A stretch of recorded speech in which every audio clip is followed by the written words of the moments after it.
Esta conferencia comenzará a grabarse. Bien, pues vamos a dar comienzo a una nueva sesión de comentarios a Conversaciones con Dios. Estamos en el libro 1 y estamos en el capítulo 8. El capítulo 8 precisamente es aquel en el que Dios empieza a contestar a la segunda de la larga lista de preguntas, 13 preguntas, que le formula a petición de Dios Neale Donald Walsch en el capítulo 3. Esta segunda pregunta versa sobre las relaciones y ha generado una contestación de Dios tan intensa y tan espectacular que ha salido un capítulo 8 muy largo. Llevamos 3 partes de este capítulo 8 y hoy vamos a empezar la parte cuarta. En la parte anterior había estado preguntándole, exponiéndole Dios a Neale Donald Walsch que había una pregunta que se había formulado la humanidad, las teologías, los movimientos espirituales, que era ¿cuál era la opción más elevada de comportamiento? Y entonces le explicaba Dios a Neale que el que se planteaba sencillamente esa pregunta ya estaba en el camino de alcanzar una mejor expresión de sí mismo, una expresión más divina de sí mismo, una culminación de la evolución espiritual. Porque la mayoría de la gente se hacía otra pregunta, que no es cuál es la opción más elevada, sino cuál es la opción más beneficiosa para mí o que me va a generar menos pérdidas. Entonces, lo que le decía Dios a Neale, justo en el punto donde lo dejamos, era sencillamente que quien responde a la segunda pregunta, ¿cuál es la opción más beneficiosa para mí o que me va a generar menos pérdidas? Afirma, yo soy mi cuerpo. Y quien responde a la primera pregunta, ¿cuál es la opción más elevada de actitud y comportamiento en esta vida? Se respondía, yo soy mi alma. Y decía Dios a continuación, quien tenga oídos para oír, que oiga. Pues te aseguro que en el momento crítico de toda relación humana solo hay una pregunta. ¿Qué haría el amor? Y aquí es donde nos quedamos al final de esa tercera parte de la sesión anterior que hicimos de comentarios sobre este maravilloso texto. Y aquí es donde vamos a continuar en esta cuarta parte. Y entonces, ante esa pregunta, ¿qué haría el amor? Sigue diciendo Dios. Ninguna otra pregunta es importante, ninguna otra pregunta es significativa, ninguna otra pregunta tiene la menor importancia para vuestra alma. Es decir, según el propósito trascendente y profundo de lo que es la experiencia humana, la vida humana, en cuanto a las relaciones, y yo generalizaría en cuanto a cualquier aspecto de la vida, la pregunta más importante es, ¿qué haría el amor? Y dice Dios, ninguna otra pregunta es tan significativa como esta, tiene tanto significado para lo que es la experiencia de una persona, la experiencia de vida, la vida de una persona. Sigue diciendo Dios. Topamos aquí con un punto de muy delicada interpretación, ya que este principio de la acción basada en el amor ha sido muy mal interpretada. Y esta mala interpretación ha dado origen a resentimientos y enfados, lo cual a su vez ha hecho que muchos se apartaran del camino. ¿Qué haría el amor? Claro, ante esa pregunta, pues cada persona se va a responder de una manera, cada movimiento ideológico, cada religión, cada sistema filosófico, cada doctrina espiritual responde de una manera diferente y cada persona, por supuesto. Continúa Dios. Durante siglos os han enseñado que la acción basada en el amor se deriva de la decisión de ser, hacer y tener cualquier cosa que produzca el mayor bien a otro.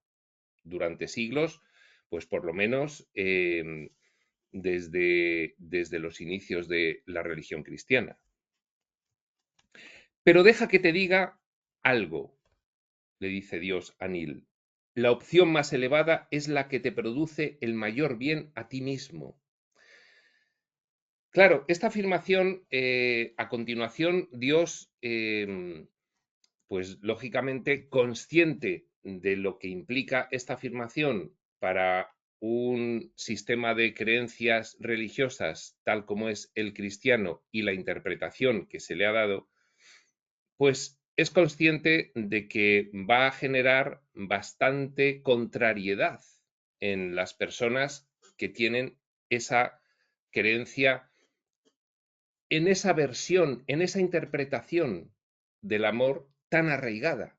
El amor siempre es lo que puedas hacer por otro. Bueno, Dios va a dar otra versión que no es contradictoria con esta, sino que engloba a esta.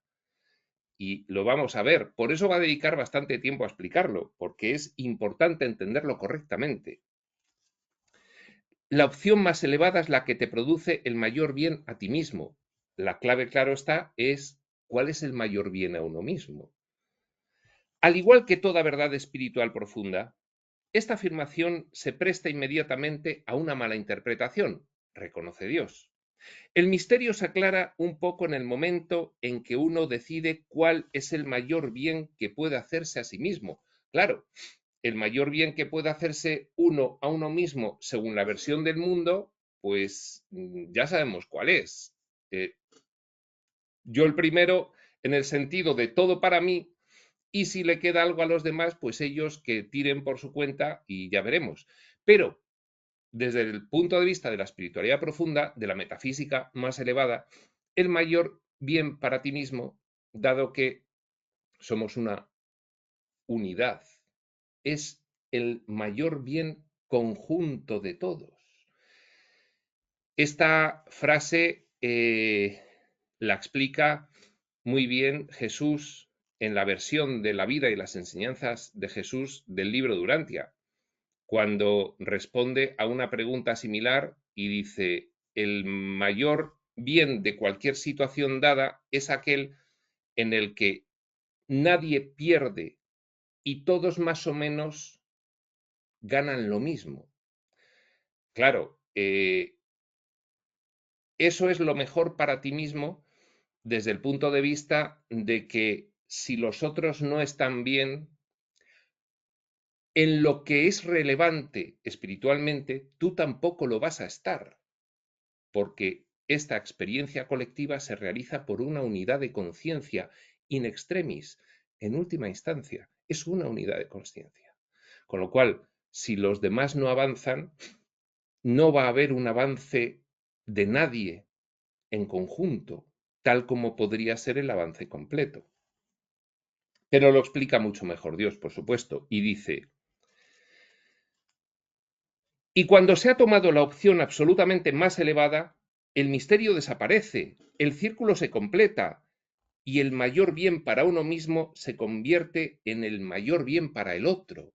Claro que sí, esta es la cuestión. El mayor bien es susceptible de muchas interpretaciones. Entonces, ¿qué interpretación le vas a dar a generarte el mayor bien a ti mismo? ¿La materialista, la del mundo o la espiritual? Puede que se necesiten varias vidas para entender esto, e incluso varias más para ponerlo en práctica. Eso seguramente lo hemos estado haciendo muchos de nosotros en todas estas vidas pasadas. Ya que esta verdad gira en torno a otra aún mayor, lo que te haces a ti mismo, y esta vez ti es con mayúsculas, bien puesto, lo que te haces a ti mismo, se lo haces al otro. Lo que le haces al otro, te lo haces a ti mismo. Y ello porque tú y el otro sois uno. Y ello porque no hay nada más que tú. Y esta es la más elevada idea unidad, de la unidad, pero que tiene una idea más elevada, que es la unicidad.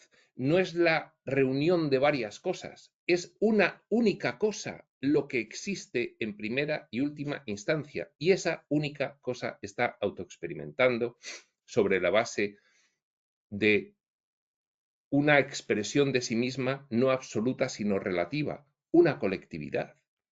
Pero sigue habiendo una única cosa. Sigue diciendo Dios: todos los maestros que han transitado por vuestro planeta lo han enseñado. Pone un ejemplo, pone entre paréntesis y citando a Jesús: en verdad os digo que lo que hacéis a uno de mis hermanos más pequeños, me lo hacéis a mí. Todos los maestros que han transitado por vuestro planeta lo han enseñado.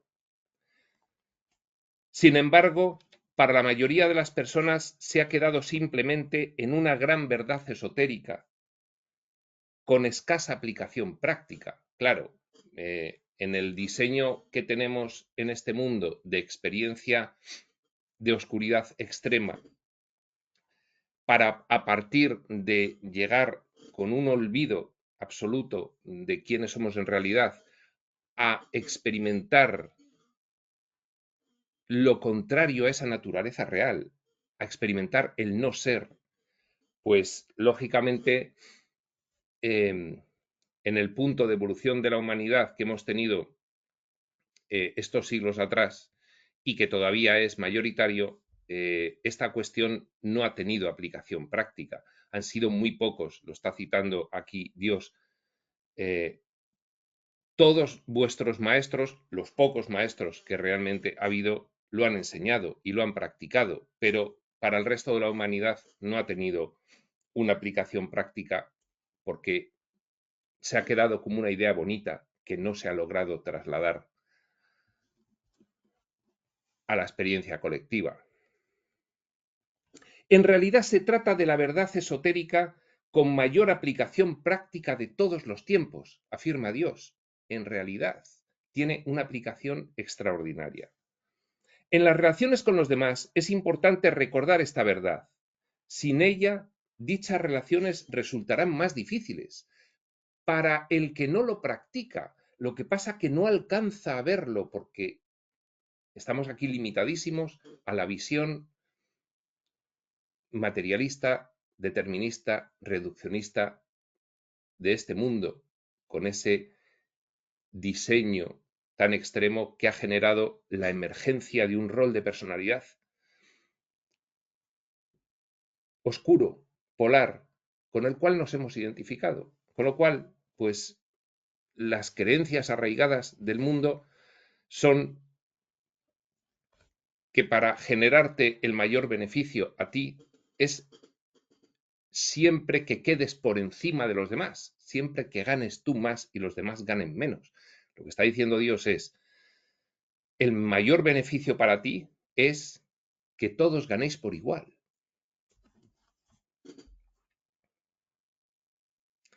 Pero ¿ganar el qué? Aquí está la clave de la cuestión.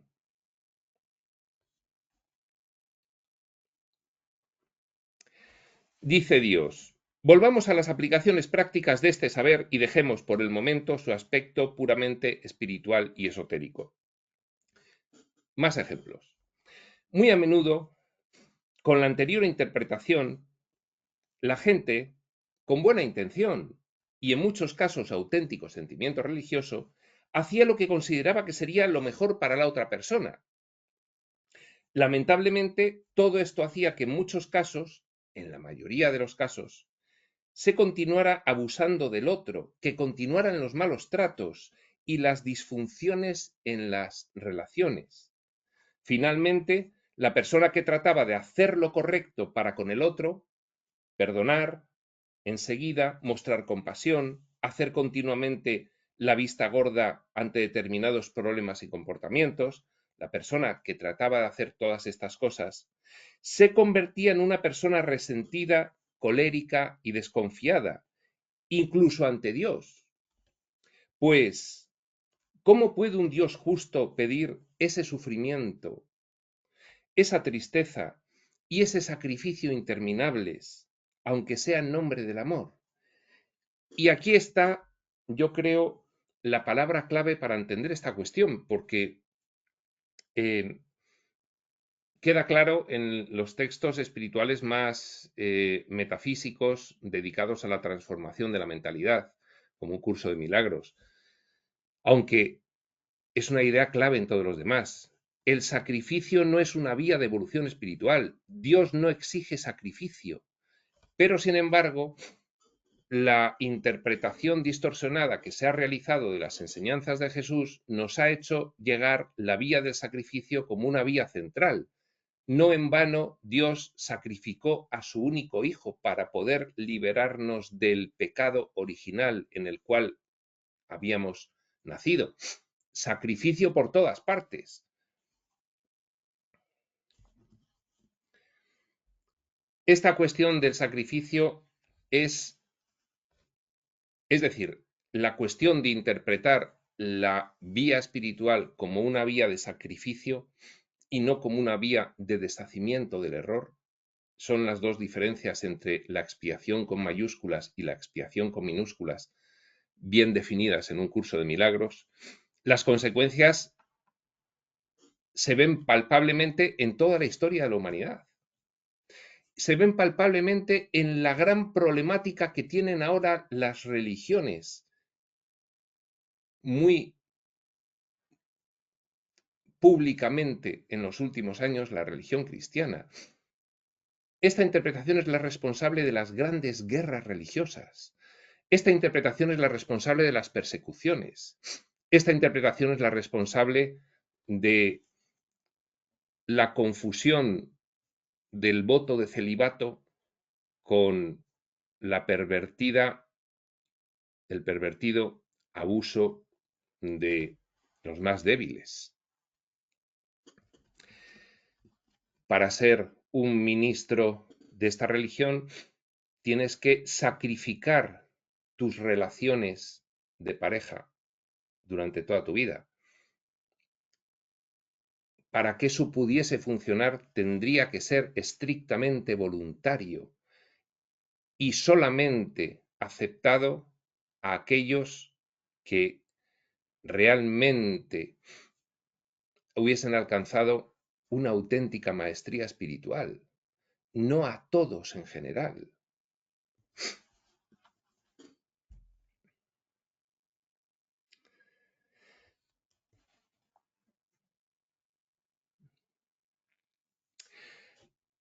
Entonces, la persona que trataba de hacer lo correcto se acababa convirtiendo en una persona resentida, colérica y desconfiada incluso ante Dios. Pues, ¿cómo puede un Dios justo pedir ese sufrimiento, esa tristeza y ese sacrificio interminables, aunque sea en nombre del amor? Repetimos esta última pregunta. La respuesta es que Dios no pide eso. Dios pide únicamente que te incluyas a ti mismo entre aquellos a quienes amas. Que todos sean beneficiados por igual. Que te incluyas a ti mismo entre aquellos a quienes amas. Y es más, y esto no es solamente por lo que se transmite aquí por Dios en conversaciones con Dios, es una idea central de la espiritualidad profunda. Quien no tiene, no puede dar. Quien no practica algo consigo mismo, ¿cómo lo va a practicar con los demás?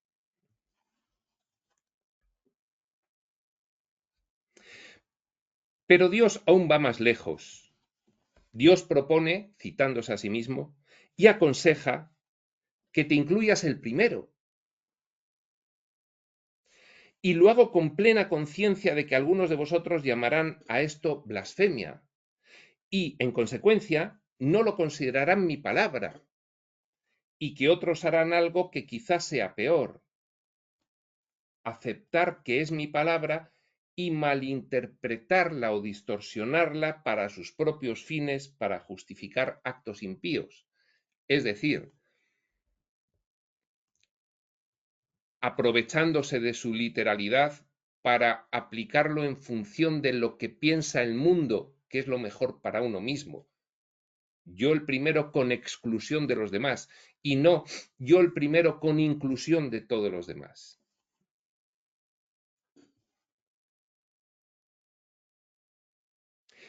Te lo aseguro, continúa diciéndole Dios a Neil, ponerte a ti mismo en primer lugar en su más elevado sentido nunca lleva a realizar un acto impío, porque en su más elevado en su más elevado sentido, ponerte a ti por delante de los demás es siempre estar considerando a los demás incluidos en ese beneficio. Siempre.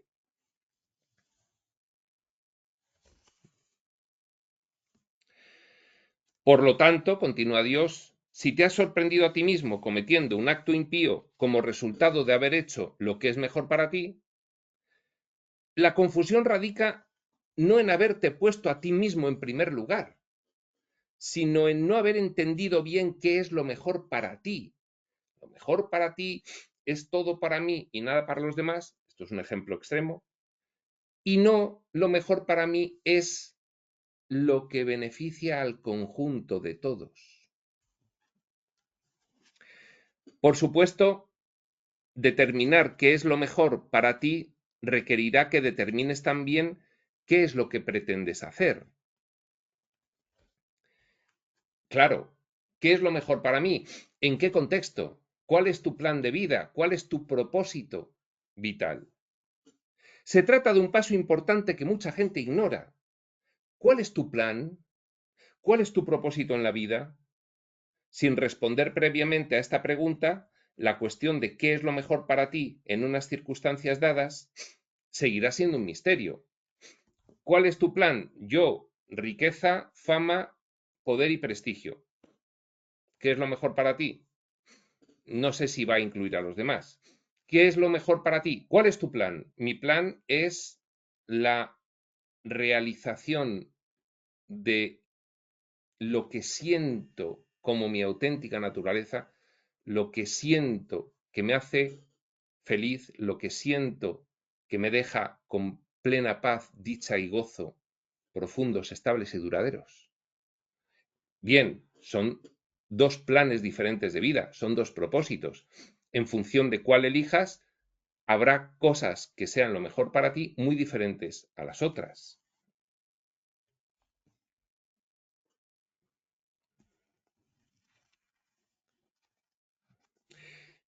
Desde un punto de vista práctico, sigue diciendo Dios, prescindiendo de nuevo de lo esotérico, va a seguir dando ejemplos prácticos. Si buscas qué es lo mejor para ti en aquellas situaciones en las que eres maltratado, como mínimo lograrás que cese el maltrato. Inicia Dios un punto de vista interesantísimo ahora mismo.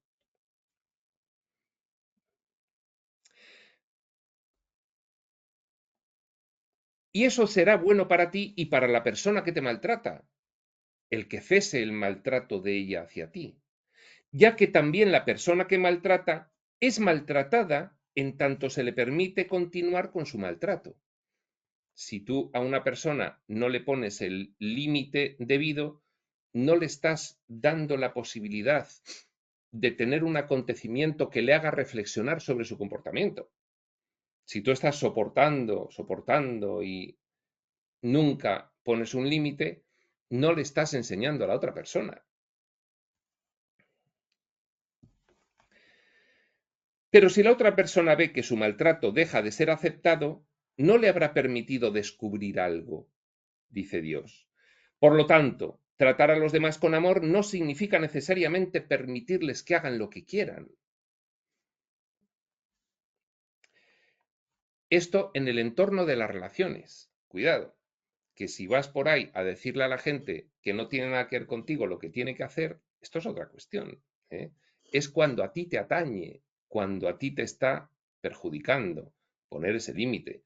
Otra persona que haga lo que quiera y no te perjudique no es en el entorno de la relación contigo. Ahí habría otros muchos matices. Los padres lo aprenden muy pronto con respecto a sus hijos, pero los adultos no lo aprenden con la misma rapidez con respecto a los otros adultos. Claro, al final, pues un hijo, si no tiene un conjunto de reglas y normas a las cuales atenerse, se sume en una confusión total. Y entonces, como no sabe qué hacer, no para de llamar la atención, porque realmente está perdido. Entonces, a los hijos hay que darles unas instrucciones claras, con cariño, con atención, entregándote a ellos. pero poniendo los límites cada vez que se sale de madre la cosa. Y esto de que se salga de madre la cosa es una frase muy literal, porque si una cosa se sale de madre, ya además, ¿de qué más se puede salir? Dado que las madres son bastante más comprensivas y compasivas en general, que los padres en general.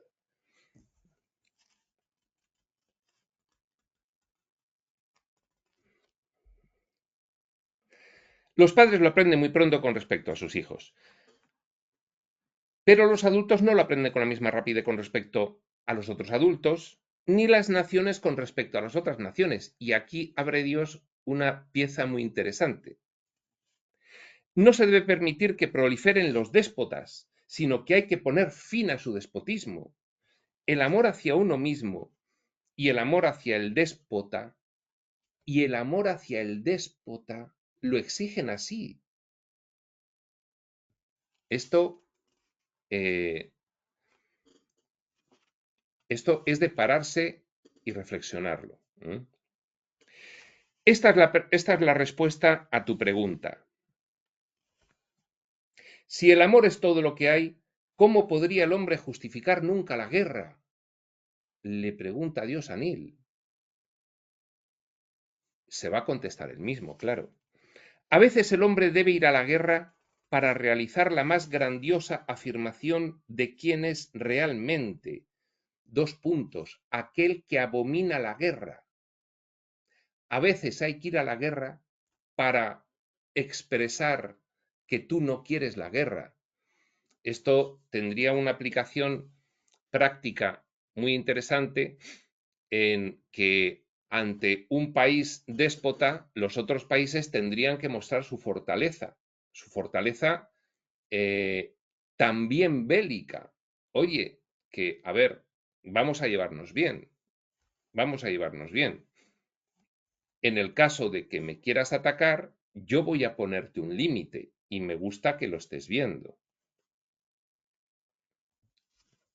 Pero Dios va más allá. Y esto lo hemos visto en las guerras mundiales. Imaginaos que en las guerras mundiales no se hubiese dado una respuesta bélica. Imaginaos que ahora, por la razón que fuese, somos invadidos por una civilización extraterrestre muy avanzada, pero muy regresiva, y no diésemos una respuesta. Pues bien, poca respuesta podríamos dar si fuese muy avanzada, mucho más que nosotros. Pero en cualquier caso, fijaos lo que dice Dios.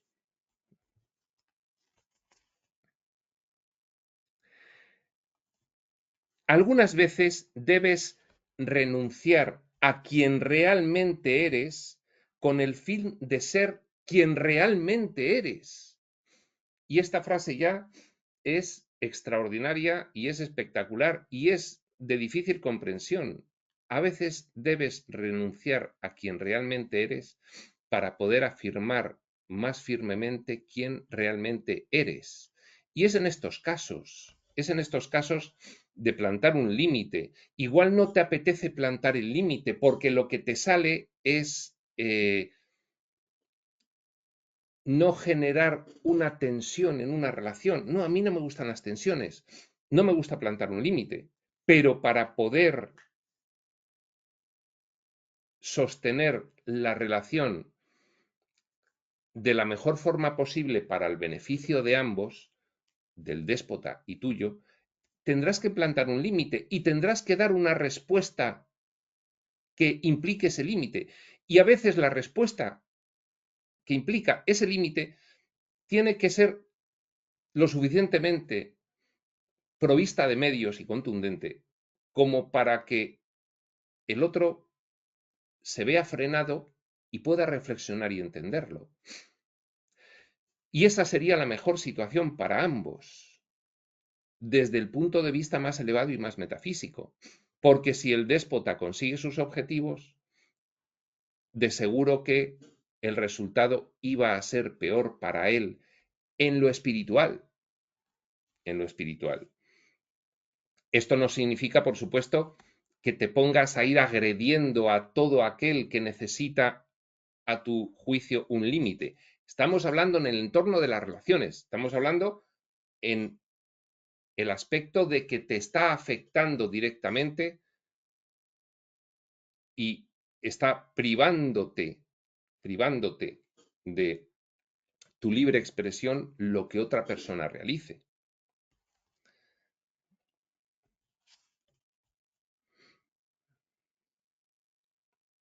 A veces debes renunciar a quién realmente eres con el fin de ser quien realmente eres.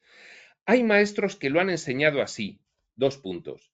No puedes tenerlo todo hasta que no estás dispuesto a renunciar a todo.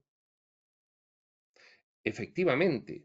No, mira, yo no voy a ir, en el ejemplo que estamos poniendo de una guerra entre naciones, yo no voy a ir a la guerra porque prefiero ser un esclavo y conservar lo que tengo. En el sentido de mis familiares conmigo, comida todos los días, pero como esclavo. Y ahora se entiende mejor. No puedes tenerlo todo hasta que no estás dispuesto a renunciar a todo. Dicho de otra forma, para poder tenerlo todo, a veces tienes que actuar asumiendo el riesgo de que puedes perderlo todo, porque si no, lo acabas perdiendo igualmente. Sigue Dios. De este modo, para poder tenerte a ti mismo como un hombre de paz, puede que tengas que renunciar a la idea de ti mismo como un hombre que nunca va a la guerra. Fíjate qué bien está expresado. Habría otra expresión, pero no sería la adecuada. La otra expresión que podría realizarse es, para poder tenerte a ti mismo como un hombre de paz, puede que tengas que renunciar a la idea de ti mismo como un hombre de paz. No, tú puedes ser un hombre de paz y a pesar de eso ir a la guerra. ¿Qué es lo que dice Dios? Por supuesto, esto no está haciendo apología ni de la violencia, ni de la guerra, ni del ataque. Quien tenga, como decía Dios al principio de esta explicación, quien tenga oídos para oír, que oiga lo que se está diciendo aquí. Es muy fácil caer en la mala interpretación de estas palabras, pero tienen un sentido extraordinariamente fino y preciso y profundo. Vamos a repetir esta. De este modo, para poder tenerte a ti mismo como un hombre de paz, puede que tengas que renunciar a la idea de ti mismo como un hombre que nunca va a la guerra. En este sentido, vamos a trasladarlo al ámbito de los padres y los hijos, que puede entenderse mejor. De este modo, para poder tenerte a ti mismo como un buen padre, puede que tengas que renunciar a la idea de ti mismo como un hombre del cual siempre piensa bien su hijo. Ya sabemos que vamos a poner un límite a un hijo y nos va a decir de todo. Pero a veces para ser un buen padre tienes que ponerte en una situación en la que no se ha apreciado eso.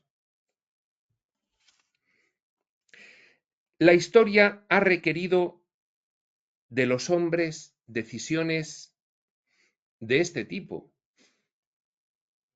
Y lo que a mí me viene más a la memoria en este momento fue la decisión de Winston Churchill en la Segunda Guerra Mundial. Pero habrá de seguro muchísimos más ejemplos. Sigue Dios. Lo mismo vale para la mayoría de los individuos y la mayoría de las relaciones personales. Esto de las relaciones entre naciones vale para la mayoría de los individuos y de las relaciones personales. Y hemos puesto el ejemplo de la relación paterno-filial, padre-hijo. Más de una vez, la vida puede requerir que demuestres quién eres manifestando un aspecto de quién no eres. Esto es la gran dicotomía divina. Esto no es nada sencillo de entender. Ya lo ha dicho Dios. Puede que te lleve varias vidas entenderlo y otras varias vidas saber aplicarlo correctamente. Esto es muy importante tenerlo muy claro y comprenderlo. Y no es fácil comprenderlo. Y nos puede dar una sensación cuando lo leemos, pero de verdad, mi recomendación es que se reflexione muy despacio sobre esta cuestión, incluso que se hable con otras personas que están estudiando este tema y se puedan ver diferentes puntos de vista.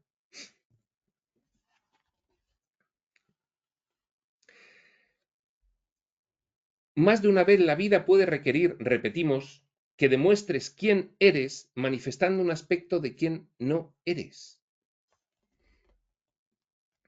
No en vano la experiencia humana, como una experiencia extrema, se diseñó precisamente para funcionar hasta el límite de esta gran dicotomía y poder entenderlo. Sigue Dios. Esto no resulta tan difícil de entender si has vivido unos cuantos años. Se entiende mucho mejor en la madurez que en la juventud. Pero para la juventud idealista puede parecer el colmo de la contradicción. Efectivamente, pues, la juventud idealista pues sale a las calles y se manifiesta. Lo estamos viendo ahora mismo en todos los países con respecto a las guerras de Ucrania y de Oriente Medio. Los jóvenes salen y se manifiestan y apoyan una de las dos facciones, apoyan una de las dos facciones, en fin, pues basándose en una cuestión idealista y sin profundizar demasiado, que es lo que está ocurriendo ahí. Y entonces declaran a unos demonios y a otros unos ángeles. Y bien sabemos los adultos que eso no es así, que eso tiene muchas más lecturas, que eso es mucho más complicado.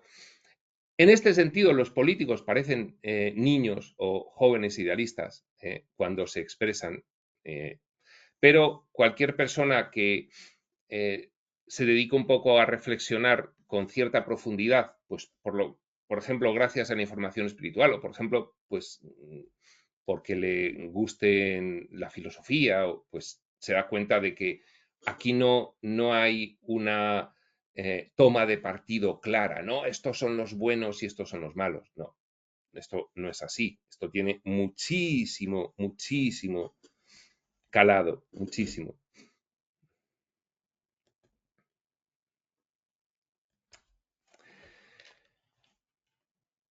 En un examen más maduro, esto se aproxima más a la dicotomía divina, que parece una contradicción, pero que puede armonizarse perfectamente con una visión más elevada. Ello no significa, en el contexto de las relaciones humanas, que si te hacen daño, tú tengas que hacer daño a cambio. Esto no es la ley del talión. Ni tampoco en el contexto de las relaciones entre naciones. Esto no es así. Fijaos qué matiz más sutil. Significa sencillamente que permitir al otro que continuamente te haga daño puede que no sea el mejor acto de amor por tu parte, ni hacia ti mismo ni hacia el otro. Fíjate si no es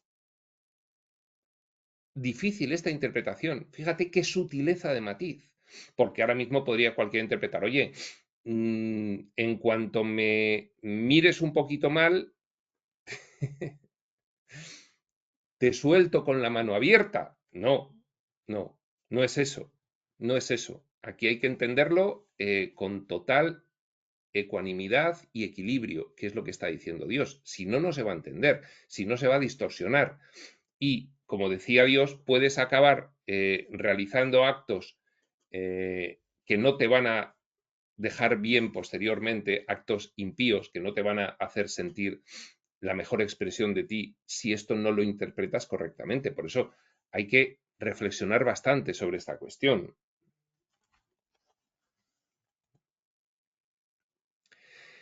Repetimos, ello no significa en el contexto de las relaciones humanas que si te hacen daño tú tengas que hacer daño a cambio, ni tampoco en el contexto de las relaciones entre naciones. Significa sencillamente que permitir al otro que continuamente te haga daño puede que no sea el mejor acto de amor por tu parte, ni hacia ti mismo estás en la vía del sacrificio, ni hacia el otro. No le pones un límite, con lo cual no le puedes dar un ejemplo a partir del cual él reflexione y aprenda. Esto debería acabar con determinadas teorías pacifistas según las cuales el amor más elevado posible impide cualquier respuesta enérgica a lo que uno considera malo. Y fijaos que Dios aquí utiliza el calificativo enérgico, no violento. Una cosa es poner la energía. Hay una distinción muy bonita que también se encargan de aclarar otros textos espirituales, que es la de la agresividad. Y esto, por ejemplo, lo trata Seth. La agresividad es la puesta en juego de una energía activa, potente. No significa necesariamente violencia, pero tampoco deja de significarlo en un determinado contexto, que es el que está diciendo Dios. Oye, si tú me vas a invadir los alienígenas regresivos para esclavizarme, pues mira, yo me veo obligado a enseñarte que eso no es lo mejor para ti. Y esto, al decirlo, parece, desde el punto de vista del mundo, una cursilada, porque hay una respuesta, podría ser, si tú vas a venir a invadirme, pues te vas a encontrar con la horma de tu zapato, porque vas a saber lo que es bueno. Bueno, pues bien, pero Dios lo está planteando teniendo en cuenta la explicación que está dando de por qué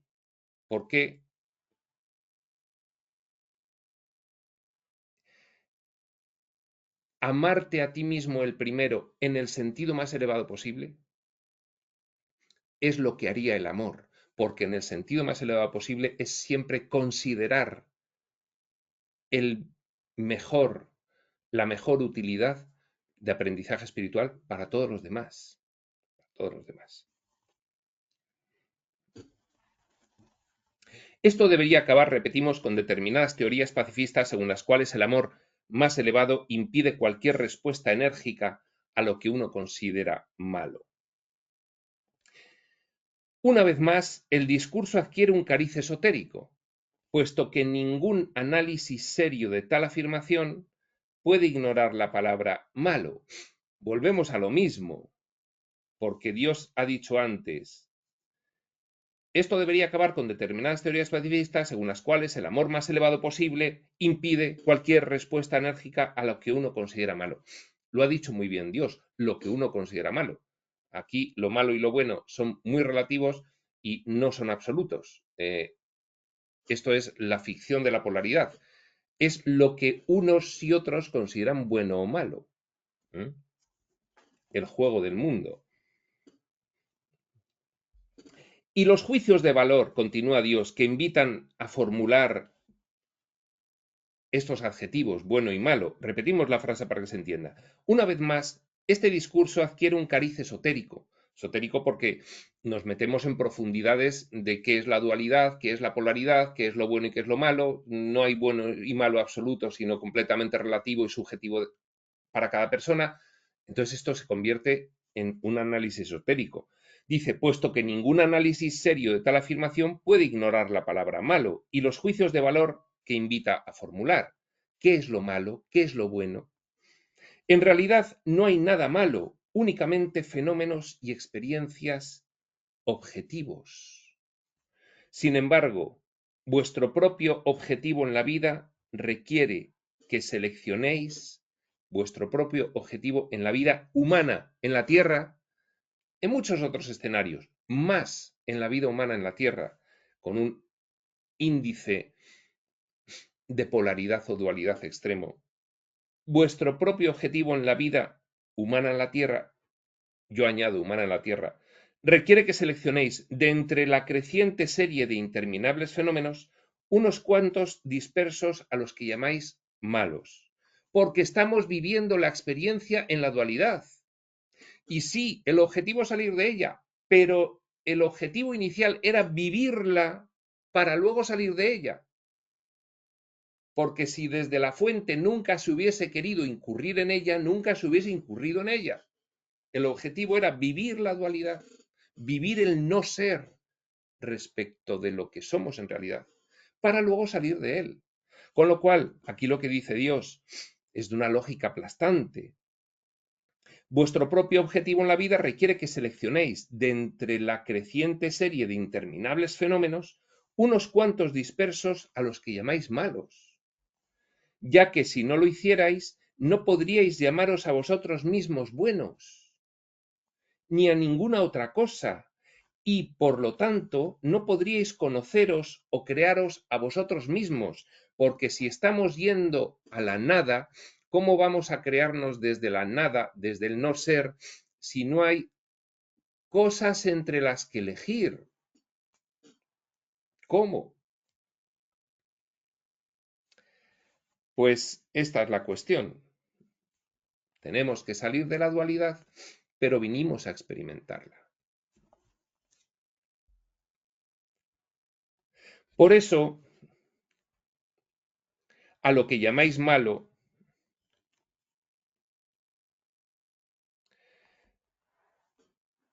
y a lo que llamáis bueno, os sirve para definiros a vosotros mismos. A cada uno lo que considere malo o bueno, él se crea con respecto a ese sistema de creencias de lo que es lo bueno, lo malo y lo bueno. ¿Qué pasa? Que ese sistema de creencias, lo bonito es que cambia. Y ahí está la evolución, en que cada vez consideras diferentes cosas buenas y malas. Si no te puede ocurrir como las religiones evolutivas tradicionales, que pretenden cristalizar para siempre qué es lo malo y lo bueno. Y eso no puede ser. Ya se ve que no puede ser, porque ya se ve el camino que llevan las religiones tradicionales. Muy al final, pero ya se ve el camino que llevan, porque tiene la verdad subjetiva, es cambiante. Estamos en el mundo de la relatividad, partimos de la nada, del no ser, y esto vamos teniendo cada vez conceptos, significados y valores algo más elevados. Esa es la evolución espiritual y por lo tanto tienen que ir cambiando. Y si te quedas siempre con los mismos, pues no avanzas. El mayor mal consistiría, pues, en no declarar malo nada en absoluto.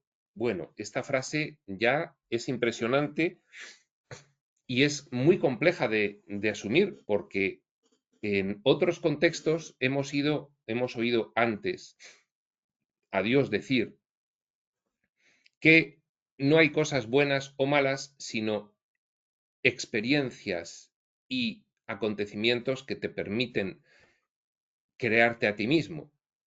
No le gusta a Dios hablar de aprendizaje, pero estamos muy acostumbrados a oír también lo de aprendizaje, crearte a ti mismo. Entonces, ¿qué ocurre cuando dice una frase como esta? Que es un concepto más elevado montado sobre el otro concepto y hay que tenerlos en cuenta todos, porque en cada nivel se aplicará uno. No son válidos con carácter absoluto, no hay verdades absolutas en la relatividad.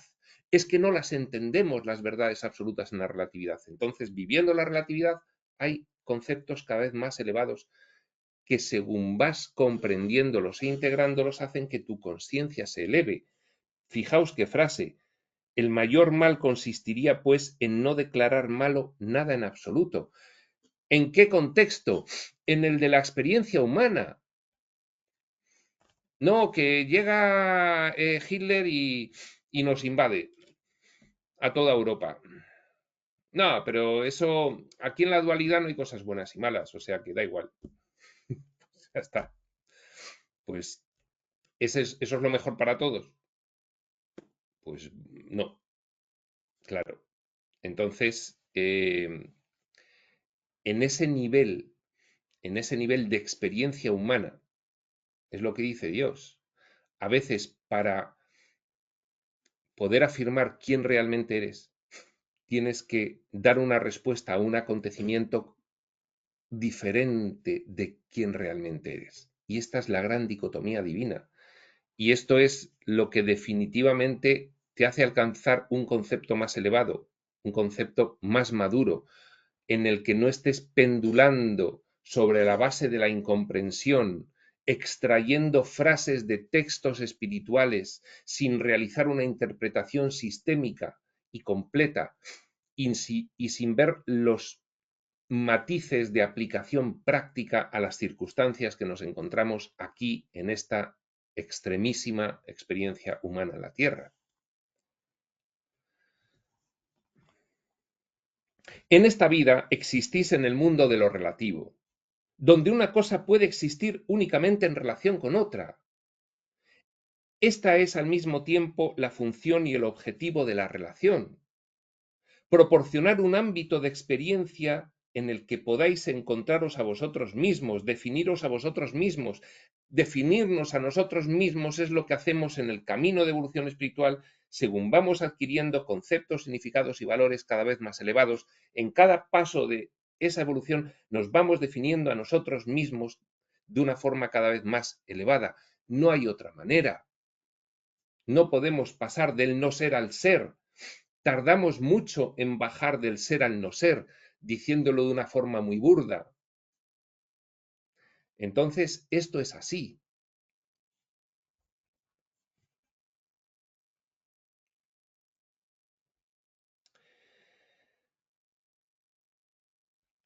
Estas al mismo tiempo, vamos a repetirlo, porque es que todas estas frases son muy interesantes y conviene repetirlas para no estar dándole para atrás al vídeo o no enterarte de lo que se está diciendo.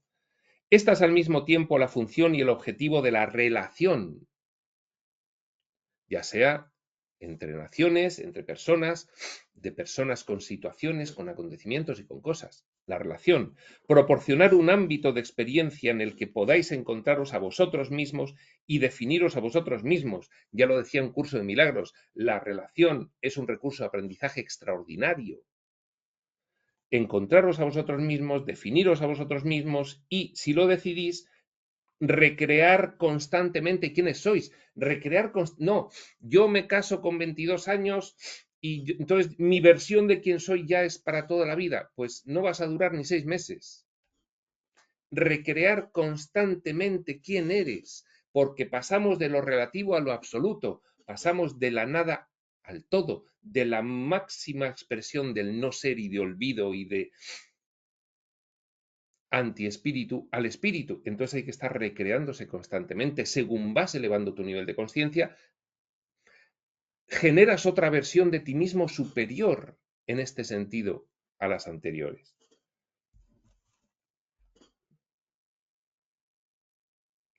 Decidir ser como Dios no significa que decidas ser un mártir. Se excluye completamente la vía del sacrificio. Y desde luego no significa que decidas o te declares ser una víctima. Ni un mártir ni una víctima. No es eso. No es eso.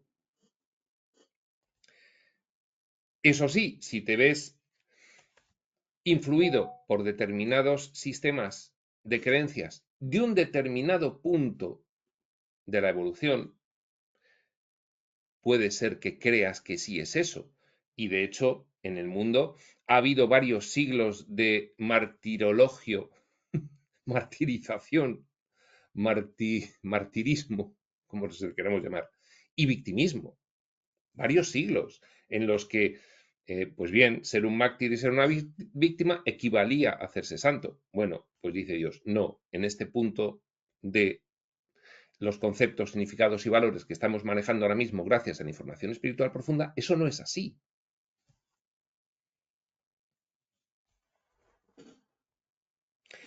Una de las maneras de llegar a ser un maestro, una vez eliminada toda posibilidad de dolor, perjuicio o daño, podría consistir muy bien en reconocer el dolor, el perjuicio o daño como parte de tu experiencia y decidir quién eres en relación a ello. Porque le decía, todo esto viene de que Neil le decía a Dios,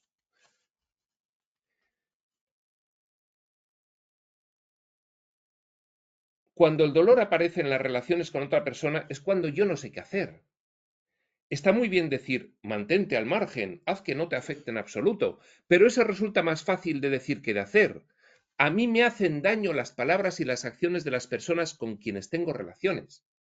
Y le contestaba Dios, llegará el día en que no te lo hagan, y será el día en que realices y actualices el auténtico significado de las relaciones con los demás, su auténtica razón. Pero luego le dice Dios, pero está bien, forma parte del proceso de crecimiento, forma parte de la evolución. En cada punto tienes un concepto diferente. Es la obra del alma.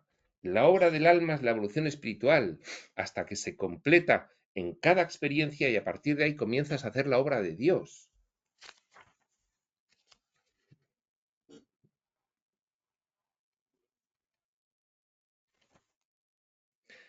Y esto venía unas páginas más adelante. Esto es lo malo de irse a citar una cosa de varias páginas más atrás, que luego...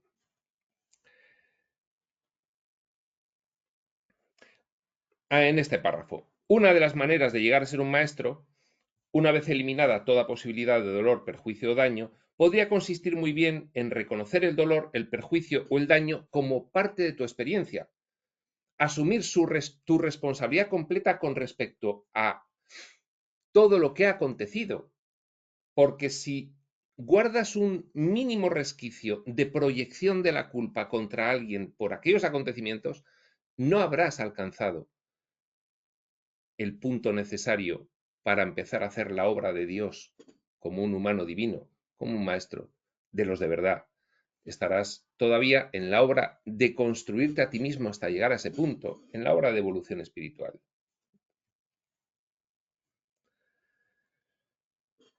Sí, sigue Dios diciendo, sí, es cierto que lo que los demás piensen, digan o hagan, a veces te hará daño hasta que deje de hacértelo. Mira, pues hemos enlazado con la pregunta de Neil justo cuando Dios iba a ponerse a contestársela otra vez ya directamente, después de esta larguísima explicación. Sí, es cierto que lo que los demás piensen, digan o hagan, a veces te hará daño, hasta que deje de hacértelo.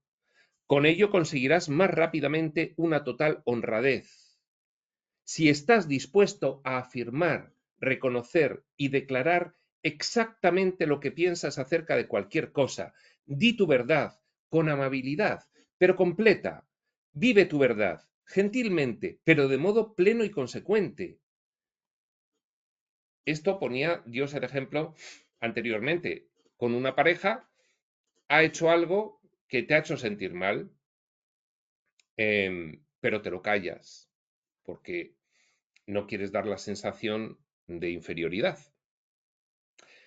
Pues dice Dios, no, lo tienes que hablar, tienes que expresar lo que sientes, porque si tú mismo no expresas tus sentimientos y los reprimes, entonces no estás honrándolos. Y si tú no honras tus sentimientos, ¿cómo vas a honrar los sentimientos de los demás? Con lo cual, para honrar tus sentimientos es sentirlo y es expresarlo, gentilmente, amablemente, pero expresar completamente. Esto que has hecho me ha dolido. Yo sé que podría no haber ocurrido que me doliese, pero me ha dolido y te lo tengo que decir. Puede no hacerse en un tono de recriminación. Eres un cafre porque fíjate lo que has hecho. No, eso que has hecho, eh, que otra persona podría verlo completamente normal, a mí me ha dolido.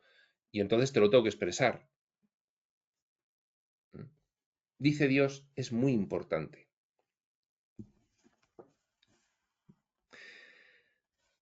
Con ello conseguirás más rápidamente una total honradez si estás dispuesto a afirmar, reconocer y declarar exactamente lo que piensas acerca de cualquier cosa.